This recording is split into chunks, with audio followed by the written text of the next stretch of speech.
Okay, it looks like we've finally passed the last wave of Apple releases for early summer. Yes, I am holding out hope for a new line of MacBooks, but we've got no information on those as of yet. So that means I think we're in the clear to update what I perceive as the absolute best Apple ecosystem that you can buy for the office worker, creator, student. Well, I guess just a generalist that doesn't want to spend too much, but still get the best functioning system that they, you, or I could get. So what is it? Let's find out. What's up, everyone? I'm the Everyday Dad, and if I can figure it out, you can figure it out. So the thing about these ecosystem videos are, they really move with the technology trends. Just because something is the newest and the shiniest doesn't exactly mean that it's the best. And conversely, just because everybody loves something, or even because I love something, that also doesn't make it the best. You may be surprised here. I'm the everyday fallible dad. I'm not the everyday omniscient dad. We should change the name of the channel. Though, this is my video, so it's going to be slanted in the direction of my opinion. With this ecosystem, I'm going to take one very big assumption, and that's that you don't currently own anything related to Apple. Either you are new to computers, in that case, welcome weary traveler to the year 2021, or maybe you are moving from another system drawn by the promises of hip stickers and really good battery life. For that person, we'll be building this ecosystem around needing to get work done, whether that work be school, YouTube, or like an actual office job. Now we're going to build this ecosystem like a wheel, right? So there's going to be hubs, spokes, and a tire. And the hub of this ecosystem is going to be the computer. And honestly, in all of Apple's lineup of computers, I would recommend to be the center of your wheel, and that's going to be the new M1 iMac. You don't have it here because it doesn't fit, and I can't take it from my wife because she's currently attending class. That thing has value for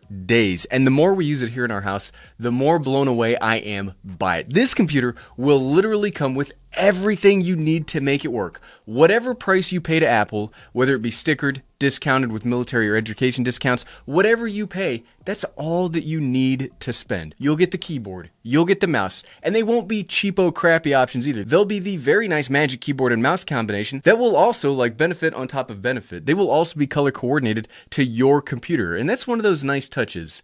That's one of those nice touches if you're moving to Apple for the first time. Everything will be color coordinated. We might scoff and might be, Gary, I don't care what my color looks like. Well, a lot of people are going to care what all of their tech looks like, especially if it's going to be displayed front and center in their house. With that computer, you'll also get a 4.5K monitor, some fantastic speakers. Now, okay, I'm not going to list every feature of the iMac because I've got videos covering that specific topic, but suffice to say, there is not another computer on the market right now that has better value. Well, a refurbished Mac Mini is neck and neck with it. I mean, that's why it is in the thumbnail. But keep in mind that if you do buy the M1 Mac Mini, you'll still have to buy all of that stuff I already talked about. And honestly, we did that when we did the comparison video. It'll probably be just as expensive or more so to kit out the Mac Mini than to just buy the iMac. The Mac Mini has lots of benefits by itself. There's a reason I personally use one. But I also already have all of the stuff for a computer. If you don't, that M1 iMac is just, I don't mean to oversell it, because goodness knows here on YouTube, hyperbole wins out, but dang.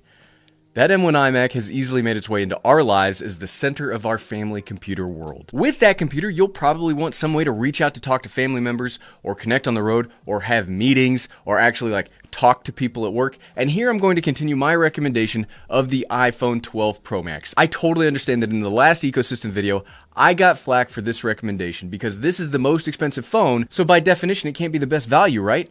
I wholly disagree. This isn't a device to buy just because you want to buy it. There is a reason behind setting up this ecosystem. And remember, this ecosystem is for work, and it doesn't matter what the work is, but that it's used for something other than flights of fancy and watching cat TikTok videos. Like, this ecosystem is built for a reason, so I will continue to recommend the iPhone 12 Pro Max. It's big, it's expensive, but this is the best work phone that I've ever owned. From having a fantastic set of cameras on the back for running a social media business, to having just a big enough screen and big enough like overall aesthetic to manage virtual meetings that have attachments with them without needing a bunch of other junk, this phone is just the best.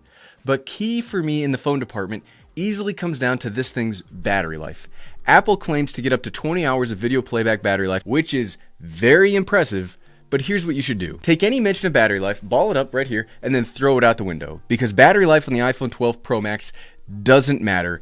This thing just doesn't run out of battery life. That's number one. If battery life is a 1 or a 0 of having it or not having it, this phone just is always number 1. It always has. I'm on this thing all day long, texting, calling, running meetings, watching the occasional YouTube video, tweeting at you all on social media. I almost never put this thing down, and it's never died on me. By the time I go to bed, it's still at like 20 or 30% battery life, which is ludicrous. You charge this overnight and it will never die.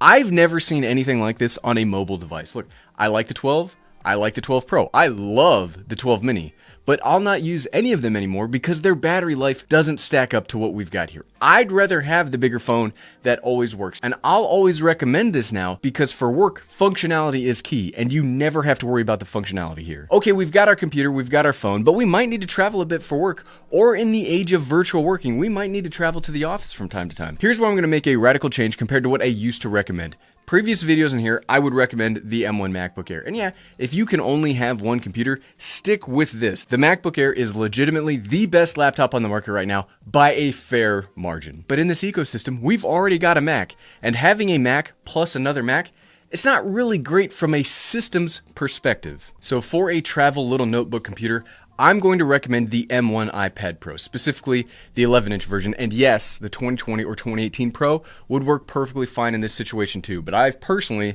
been loving my 11-inch M1 iPad over the past few weeks. So think about it this way. If you've got creative work to get done, you can do all of that on the iMac. That can handle your main video editing, photo editing, compiling.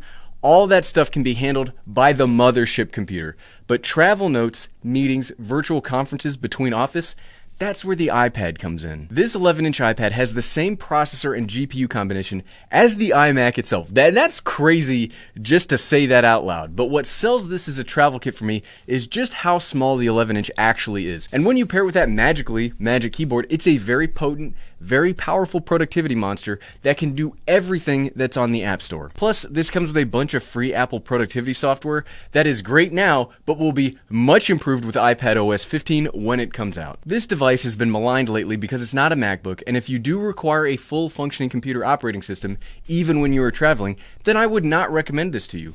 But if you've only really got one or two things open at once, say you've got a script you're working on, and then you're doing research on the Safari tab next to it, this will be the fastest, smallest, easiest way into that computer that you can have, and you can still have this super lightweight tucked away inside of your backpack. I mean, look how much smaller this is than my MacBook Air. This is crazy. Plus, the main reason to use this over a MacBook is combined with the iMac, you'll have access to all of those cool features that combine the two, like the upcoming universal control. So with that, you'll have a totally new way to interact with both your iMac and iPad that I think will end up making a better experience for both. Plus, as another huge benefit, when you are done with work, this can become the ultimate content consumption device, letting you enjoy movies, videos, other things on the go in a much better way than even my iPhone 12 Pro Max could hope to achieve.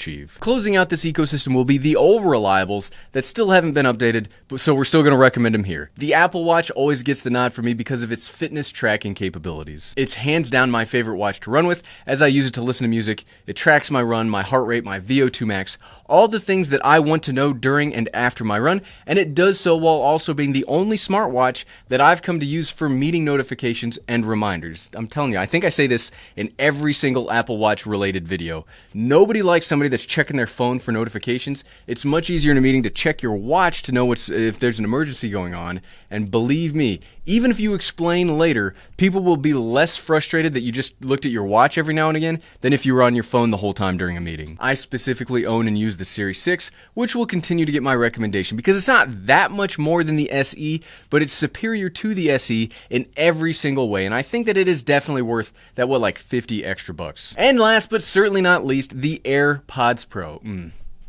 The AirPods Pro. I have a pair of these with me at all times. I legit own 3 of them, not because there's anything wrong with them, but because I have a pair down here, up with my running gear, and then in my truck. I have these with me as much as I have my phone with me because they are so much more than just a pair of headphones. I don't even listen to music all of that often, but they're a way to have a quiet office no matter where you are. The noise cancellation is good enough to allow for a moderately noisy space to be quiet for you. They will work well enough as microphones that clients or co-workers on meetings will be able to hear you crystal clear, and they are so small and they charge while in the case. Look, the AirPods Pro are the best headphones I've ever owned by a huge margin. I know this is the status symbol of the out-of-touch Apple fanboy, but seriously fam, once you start using the AirPods Pro, nothing else will come close for a pair of Bluetooth headphones that will seamlessly work with every other single piece of this ecosystem that we've already laid out. But at the end of the day, so what, right? Look, technology is an ever-marching movement of progress. Just when you get settled,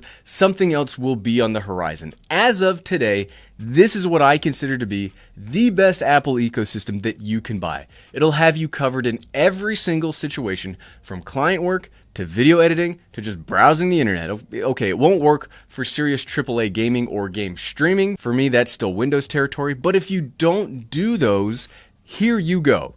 Here you go. Each of these will work better because you'll have all of them together instead of any of them apart and by themselves. And that's really what makes the Apple ecosystem something special. And if you like this video and you want to see some more information on the M1 iPad Pro, here is my playlist for this device. You can click right on it and you can start watching. It'll lead you to all sorts of other playlists too. This is a pretty good place to start. Click, click, click, click, click, click, click.